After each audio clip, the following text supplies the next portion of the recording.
नमस्कार मित्रों, मैं प्रतीक कुमार मिश्रा आपके सामने व्यंजन का दूसरा पार्ट लेके आया हूँ। पहले पार्ट में हमने जहाँ तक चर्चा की थी, अब उसके आगे पार्ट 2 में चर्चा करेंगे। जैसा मैंने आपको बताया था, पार्ट 1 में हम लास्ट जो था अयोग वाह पे चर्चा कर रहे थे। किस में चर्चा कर रहे थे? अयोग वाह। किस में भैया? अयोग वाह।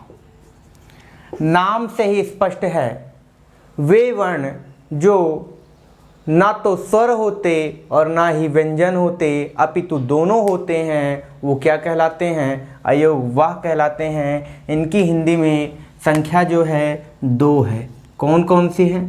2 है। एक अंग है और एक आहा है। क्या है? एक अंग है और एक आहा है। ठीक, जो अंग है, ठीक, ये अंग है, ये आहा है। ठीक, इसको आ के ऊपर जो सिंबल लगा हुआ है, इसे अनुस्वार कहते हैं। क्या कहते हैं?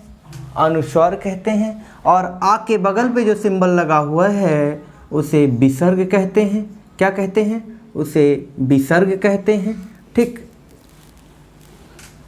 इसे क्या कहते हैं? अनुस्वार कहते हैं और इसे विसर्ग कहते हैं। ठीक, अब देखो, अनुस्वार में आ समझते हैं, आ। अब देखिएगा, अनुस्वार के बारे में थोड़ी समझते हैं। अनुस्वार, जो आपका अनुस्वार होता है, अनुस्वार में ये जो आ है, क्या है? अनुस्वार में जो आ है वह क्या है? स्वर है। क्या है? वह स्वर है। और इसके ऊपर लगा हुआ सिंबल क्या है? अनुस्वार है। क्या है? अनुस्वार है। ठीक, अब ये स्वर है और ये अनुस्वार है, इसके ऊपर लगा हुआ सिंबल क्या है? अनुस्वार है। ठीक, लेकिन अनुस्वार के बदले अनुनासिक का प्रयोग किया जाता है। क्या? अनुस्वार के बदले अनुनासिक का प्रयोग किया जाता है। और जो अनुनासिक होते हैं वो आपका, जब मैंने स्पर्श व्यंजन बताया था लास्ट में, पंचमा अक्षर के बारे में चर्चा की थी कि नहीं की थी? पंचमा अक्षर, जैसे जो आपके पंचमा अक्षर थे, अंगा, इया, अणा, अ, ना, मा, इनके बारे में मैंने चर्चा की थी। ये और जो कि आपके ये क्या कहलाते हैं? अनुनासिक कहलाते हैं। जो अनुनासिक होते हैं, क्या? जो अनुनासिक होते हैं वह क्या होते हैं? व्यंजन होते हैं। क्या होते हैं? व्यंजन होते हैं। तो ये क्लियर नहीं हो पाता ये स्वर है कि व्यंजन है, अपितु दोनों हैं, इसलिए इन्हें अयोग वाह में रखा गया है। अयोग वाह का जो मीनिंग होता है, जो जिसका योग होते हुए भी साथ में रहे, वो अयोग वाह कहलाता है। ठीक, इसमें यही क्लियर नहीं हो पाता भैया ये स्वर है कि व्यंजन है। जैसे कुछ एग्जाम्पल मैं आपको बता देता हूँ। ठीक, क्या? कुछ एग्जाम्पल आपको मैं बता देता हूँ। जैसे पंप, पंप लिखा हुआ है। ठीक, ये क्या है? अनुस्वार है, लेकिन ऐसे अपन लिखते, ऐसे भी लिखते हैं ना पंप। और इसमें जो माँ है, माँ क्या है? व्यंजन है। क्या है? व्यंजन है। चंचल, चंचल, ये क्या है? यहाँ व्यंजन है। क्या है भैया? व्यंजन है। और ये क्या है?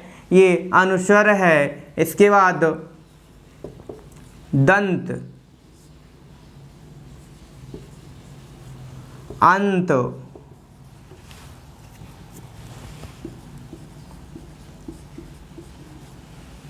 ठीक, क्लियर हुआ कि नहीं हुआ?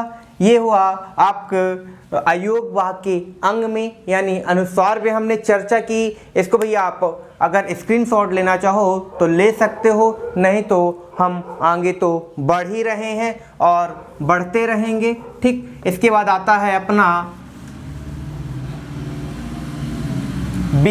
आहा। आहा क्या?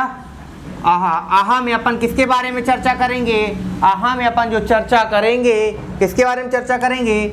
आहा में अपन चर्चा करेंगे विसर्ग के बारे में। किसके बारे में? विसर्ग के बारे में। आ जो आहा में जो आ है, ये आ क्या है आपका स्वर है, क्या है स्वर है, और इसके बगल पे लगा हुआ जो सिंबल है वह क्या है विसर्ग है, क्या है विसर्ग है। वास्तव में इसका आप प्रयोग संस्कृत में वैदिक में ठीक ज़्यादा प्रयोग देखते होगे ठीक, लेकिन हमें हिंदी में भी इसको पढ़ना है थोड़ा ठीक। विसर्ग, विसर्ग जो होता है आपको थोड़ा मैं पीछे ले जाऊंगा 10th क्लास में। किस क्लास में? 10th क्लास में आप वहाँ पे विभक्तियाँ पढ़ते थे ठीक। राम जो आपका रूप होता था, रामः रामो रामः, बालकः बालको बालकः। अब विसर्ग को अपन पढ़ते क्या है उसके लिए मैं आपको बता रहा हूँ। क्या लिखा है राम, और इसके बगल में विसर्ग लगा देते हैं तो आप क्या बोलते? रामः। ह क्या बोलते, क्या हो आप? हा बोलते हो। क्या बोलते हैं? हा बोलते हैं। विसर्ग को बोलते तो हा है लेकिन लिखते सा है। क्या बोलते तो हा है और लिखते सा है ठीक। क्या विसर्ग को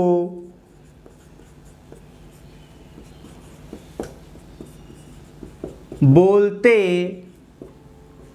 हा हैं और लिखते शा हैं।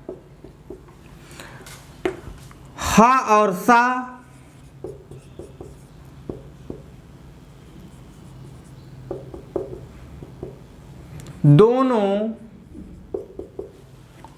दोनों ही व्यंजन हैं।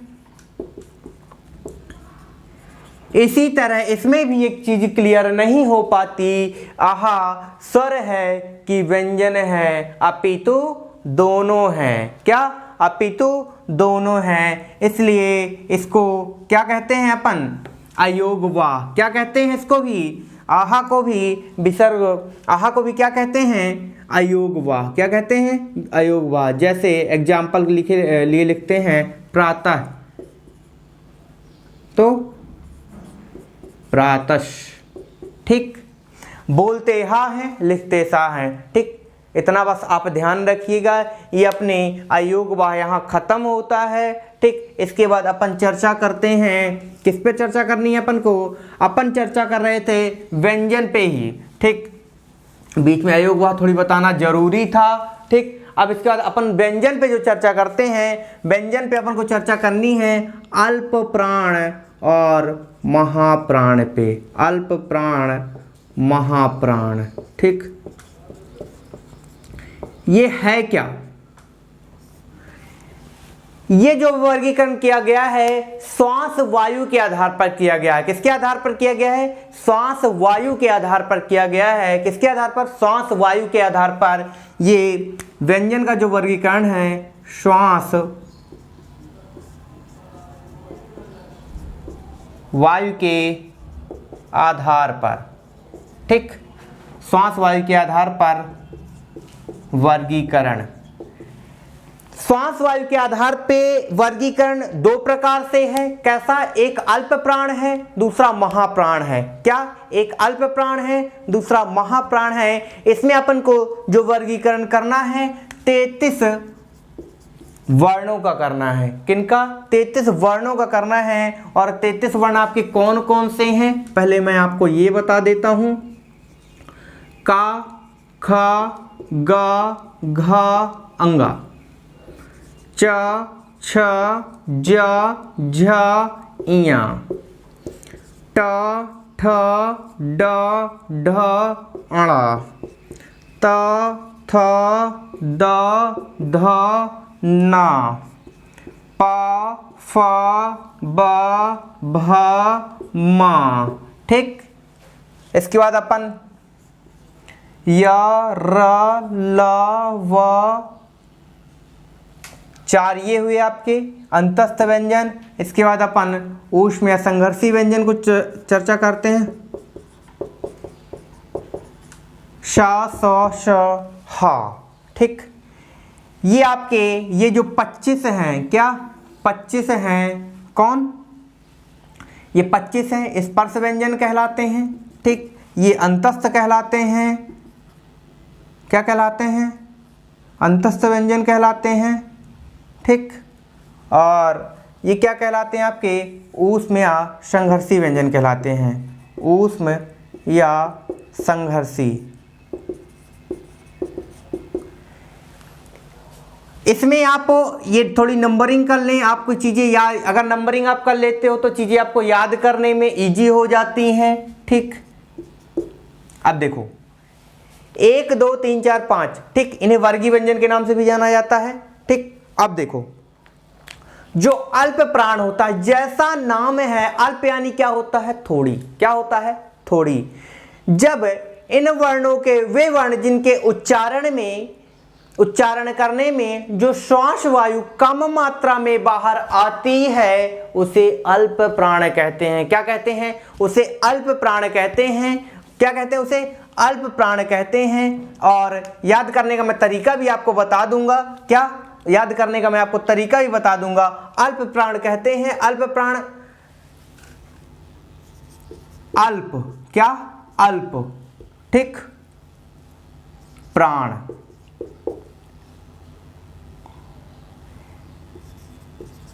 एक 135 प्लस अंतस्थ, बस इतने में आपकी कहानी खत्म। 135 प्लस अंतस्थ, 135 है क्या, एक, मतलब ये वाली पूरी लाइन किसमें आएगी, अल्प प्राण में आएगी।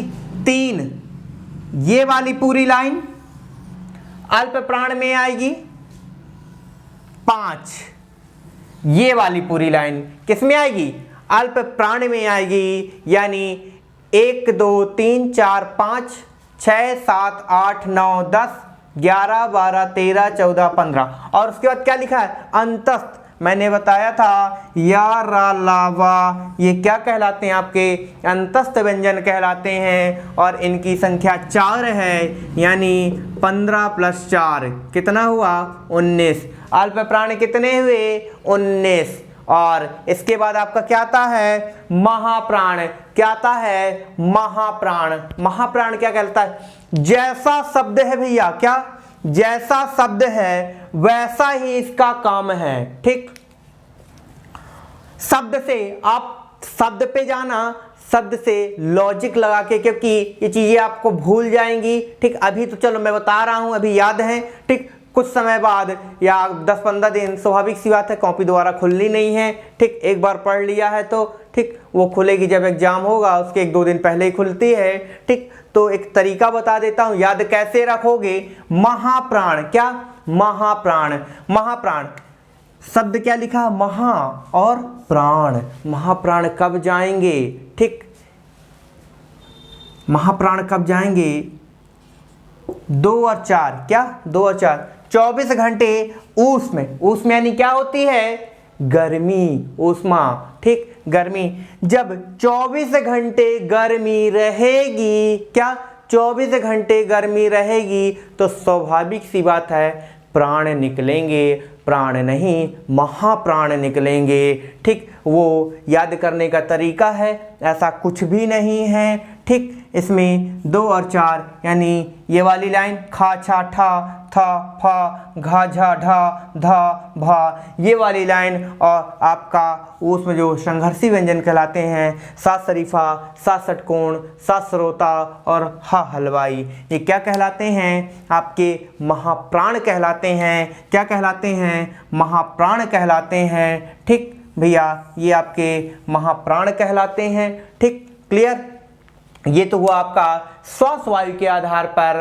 वर्गों व्यंजनों का वर्गीकरण। अब इसके बाद अपन घोष अघोष यानी स्वर तंत्री के आधार पे अपन इनका व्यंजनों का वर्गीकरण पढ़ेंगे। किसका, इसके पहले अपन ने क्या पढ़ा है, श्वास वायु के आधार पर व्यंजनों का वर्गीकरण। अब पढ़ेंगे स्वर तंत्री के आधार पर व्यंजनों का वर्गीकरण, ठीक भैया। अगर आप स्क्रीनशॉट लेना चाहते हो तो ले लो, नहीं तो फिर मैं इसको साफ कर देता हूं, ठीक। चलो भैया इसको साफ करें।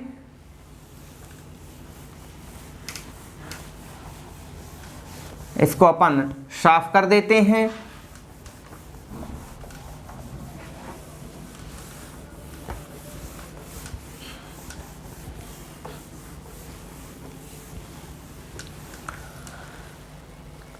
अब स्वर तंत्री के आधार पर, किसके आधार पर भैया? स्वर तंत्री के आधार पर वर्गीकरण, क्या थोड़ा ऊपर लिखता हूं, चीजें ज्यादा सही रहेंगी, क्योंकि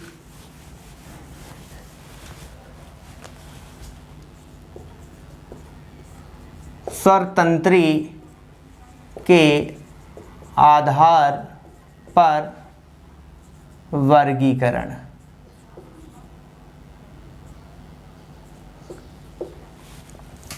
स्वर तंत्री के आधार पर वर्गीकरण, या इसे अघोष और सघोष या घोष वर्ण के नाम पे इसे वर्गीकृत किया गया है। क्या किया गया है? इसे वर्गीकृत किया गया है। ठीक,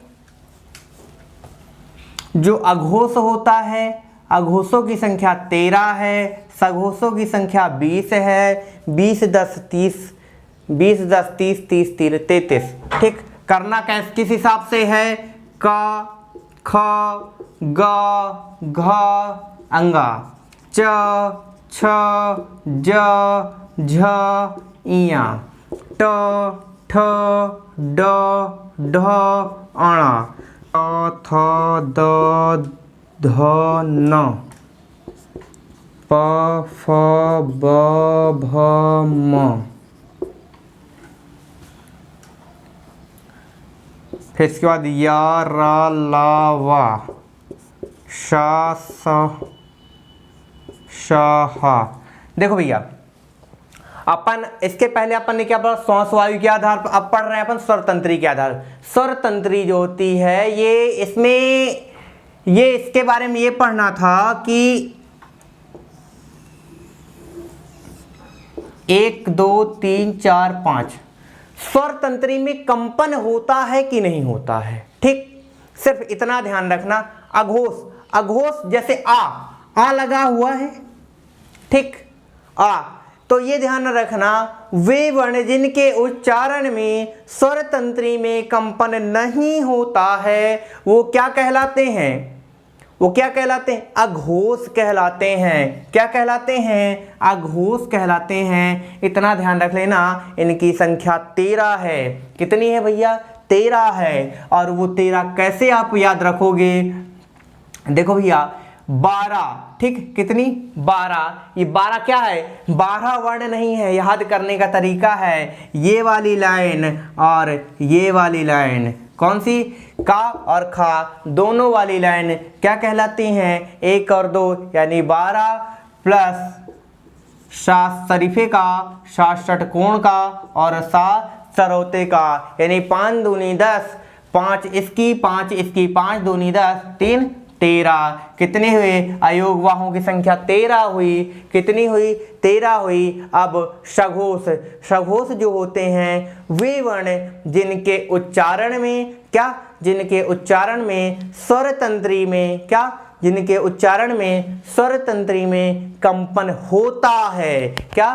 कंपन होता है। वह क्या कहलाते हैं? वह आपके सघोष कहलाते हैं। उनकी संख्या कितनी होती है? उनकी संख्या 20 होती है। कितनी होती है? 20 होती है।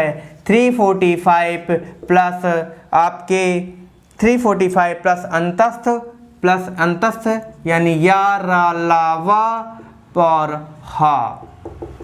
ध्यान रखना, यहाँ से क्वेश्चन क्या करता है, ये पूछ लेता है हा सघोष है कि अघोष है, क्योंकि इसके पहले आपने अल्प प्राण महाप्राण पढ़ के आया है। अभी तक ये चीजें साथ में रहा करती थी। शा शरीफा, सा षटकोण, सा सरौता और हा हलवाई। यहाँ पे हा हलवाई सघोष के साथ आ गया है। किसके साथ आ गया है?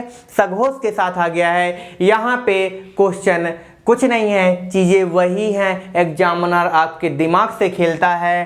ठीक, आपके दिमाग से खेलता है। अगर आप भी एग्जामिनर के दिमाग से खेल गए तो निकल जाओगे, नहीं तो बस वही चीज़ें हैं जहां अभी हैं वहीं अभी रहे भी आएंगे, आगे भी रहेंगे। ठीक, जब भी अब हम एग्जामिनर के दिमाग से खेलना सीख जाएंगे तो अपनी जगह पे पहुंच जाएंगे। ठीक, ये चीज़ें हुई, तो भैया ये 20 प्लस 13 टोटल कितने हुए 33। ठीक, ये तो हुई बात आपके यहाँ पे व्यंजनों की। ठीक, अब इसके बाद जो हमारा अगला टॉपिक होगा वो होगा आपका उसका वर्ण विच्छेद। क्या? वर्ण विच्छेद। वर्ण विच्छेद थोड़ा पढ़ना इसलिए जरूरी है, ठीक है, तो बहुत सी बच्चों वाली बात। वर्ण विच्छेद, वर्ण विच्छेद कोई चैप्टर है क्या? ये बच्चों वाली बात है, लेकिन जब आप संधि करोगे, अगर आप इसको अच्छे से पढ़ लेते हो तो आप संधि करोगे तो बहुत ईजी होगी आपके लिए संधि, नहीं तो थोड़ी दिक्कत तो होती है। ठीक, वर्ण विच्छेद, थोड़ी वर्ण विच्छेद की चर्चा कर लेते हैं। ठीक, वर्ण विच्छेद में है, ये इजी टॉपिक है, वर्ण विच्छेद कोई कठिन नहीं है। ठीक, आज हमने क्या क्या पढ़ा? अयोग बाह पढ़ा। अयोग बाहों में क्या क्या चीजें पढ़ी? 2 चीजें पढ़ी। अंगराहा, अंग जो था अनुस्वार था, आहा जो था विसर्ग था। इन 2 चिन्हों के बारे में हमने चर्चा की। इसके बाद हमने श्वास वायु के आधार पर व्यंजनों का वर्गीकरण पढ़ा। उसमें क्या चर्चा की हमने? उनमें ये चर्चा की कि भैया कौन सा अल्प प्राण होता है, कौन सा महाप्राण होता है। अल्प प्राण के बारे में भी चर्चा की, महाप्राण के बारे में भी चर्चा की। महाप्राण के लिए मैंने आपको एक तरीका बताया। क्या बताया? 24 यानी 2 और 4 वाली लाइन, और उसमें क्या बताया? ऊष्म। ठीक, वो महाप्राण में बताया। अल्प प्राण में मैंने बताया 135 प्लस आपका अंतस्थ। ठीक, उसके बाद हमने स्वरतंत्री के आधार पर वर्गीकरण किया। स्वरतंत्री के आधार पर जो हमने वर्गीकरण किया है उसे कैसा किया है? घोष और अघोष के रूप में किया है। अघोष की संख्या मैंने 13 बताई और सघोष की संख्या हमने 20 बताई। ठीक, अब मैं आपको क्या बोला हूँ, अगला जो चैप्टर अपन को करना है वो हमें वर्ण विच्छेद करना है। क्या करना है भैया? वर्ण विच्छेद करना है। ठीक, वर्ण विच्छेद। क्या? वर्ण विच्छेद। वर्ण विच्छेद जो है बहुत इजी चैप्टर। ठीक, क्या है? वह बहुत इजी चैप्टर है। ठीक, लेकिन आपको थोड़ा दिमाग पे ये बैठा के रखना पड़ेगा भैया तोड़ता कैसे है, कैसे तोड़ना है, क्योंकि ये चीज़ें आपको संधि, अगर ये चीज़ें आपसे अच्छे से बनती है, संधि आप चुटकियों पे करोगे भैया। क्या करोगे? चुटकियों में करोगे। ठीक, 2 मिनट। जैसे मैंने लिखा कमल। क्या लिखा? कमल। इसमें बता दूं क्वेश्चन इससे भी आते हैं आपके। ठीक, इसका विच्छेद कैसे होगा? का मा ला,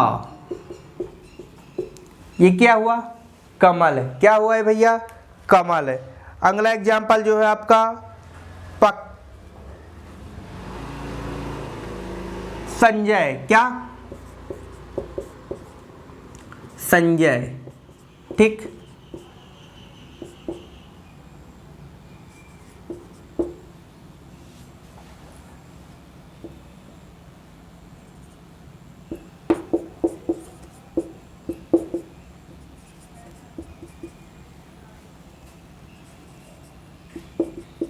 संजय।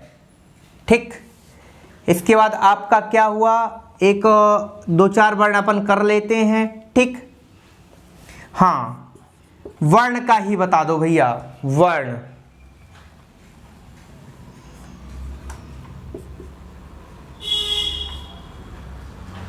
वर्ण का ही बता दो।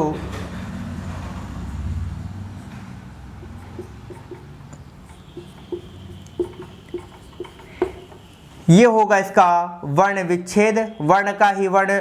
ठीक, और विच्छेद का अगला इसका एक बता देते हैं विच्छेद का।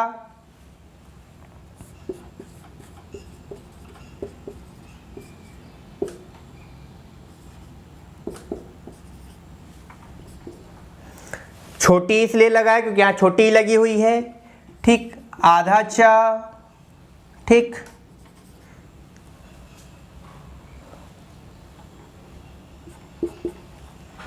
ए, ये ध्यान रखना है, ए में बहुत ज़्यादा कन्फ्यूजन होता है। लोग ऐसा कर देते हैं, ये ए नहीं है, ये ए हो जाता है।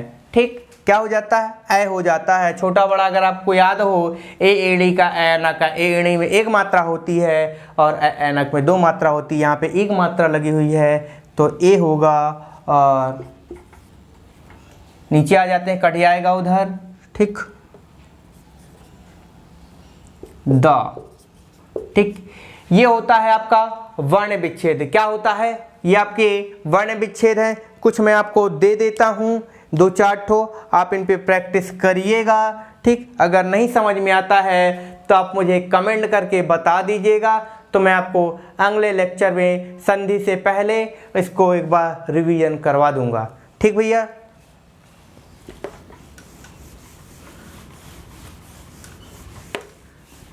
कुछ मैं शब्द आपको बता देता हूं, जैसे कि लिखो आप श्रद्धा। क्या लिखना है? श्रद्धा। कोयल। ठीक, उज्जवल।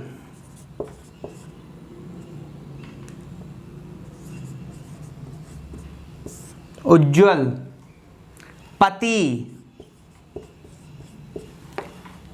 ठीक, वर्णमाला। पक्षी। इन सब में चीजें आपके डायरेक्ट एग्जाम में ये भी पूछ लेता है, पक्षी में कितने वर्ण हैं, पक्षी में कितने वर्ण हैं। ठीक, इसके बाद मधुमेह।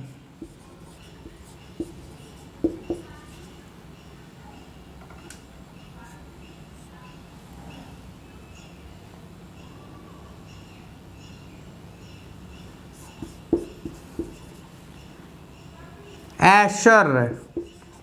ठीक, 3 1 4 4 4 8, ये 8 का आप वर्ण विच्छेद करोगे।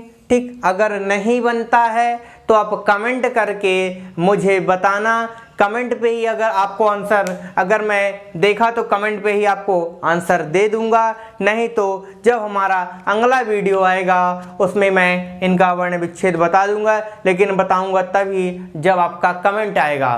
ठीक, नहीं तो कमेंट अगर नहीं आए तो मैं समझूंगा आपसे बन रहा है, और मैं जैसे हमारी क्लासें लगातार चल रही हैं उसी तरह चलती रहेंगी। ठीक, अगर आपने बोला कि सर एक बार बता दो, मैं इसको बता दूंगा। धन्यवाद दोस्तों। अगर मेरा यह वीडियो आपको अच्छा लगा हो तो इसे लाइक सब्सक्राइब जरूर करिएगा और कमेंट भी जरूर करिएगा। धन्यवाद दोस्तों, अगले वीडियो में मिलते हैं संधि के साथ। धन्यवाद।